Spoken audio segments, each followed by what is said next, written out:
ভাবভঙ্গি দিয়ে কি হবে? আপনার পকেটে যদি টাকা না থাকে, মনে করেন আমার পকেটে একটা টাকাও নাই।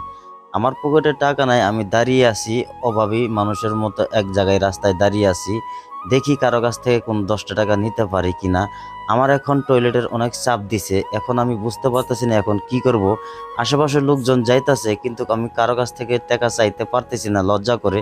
কারণ কিভাবে একজন মানুষের কাছে টাকা চাই? কিন্তু আমার টয়লেটে এমন ভীষণ চাপ দিছে আমি বলে বোঝাইতে অনেক কষ্ট লাগতেছে। কারণ পাবলিক টয়লেটে গেলে ৳১০ লাগবে। আমার কাছে তো কোনো টাকা নাই। এখন আমি কি করব? টয়লেটের এরকম চাপ দিছে আমি পারতেছি না কি করব? আমি কি কাপড় নষ্ট করে দিব কিনা আমি বুঝতে পারতেছি না। কার কাছে আমি ৳১০ চাবো? এখন ৳১০ জন্য ভাই ৳১০ দিবেন ভাই? উনিও যাইতেছে উনি ভাবতেছে আমি মজা লইতেছি। কিন্তু আসলে ৳১০ চাই কিভাবে? কারণ পাবলিক টয়লেটে গেলে ৳১০ লাগবে। আমার পকেটে টাকা নাই। তাই আমি দাঁড়িয়ে আছি এক জায়গায়। আর কখনো এরকম ভুল করব না। খালি পকেট নিয়ে কোথাও বেরোবো না। কারণ খালি পকেট নিয়ে সারাদিন আপনি ঘোরাঘুরি করতে পারবেন। কিন্তু যদি আপনার টয়লেটে চাপ দেয় তখন আপনি কি করবেন? তখন আপনার পাবলিক টয়লেটে যাইতে হবে। পাবলিক টয়লেটে গেলেই আপনার ৳১০ লাগবে। আর ৳১০ ছাড়া আপনি টয়লেট করতে পারবেন না।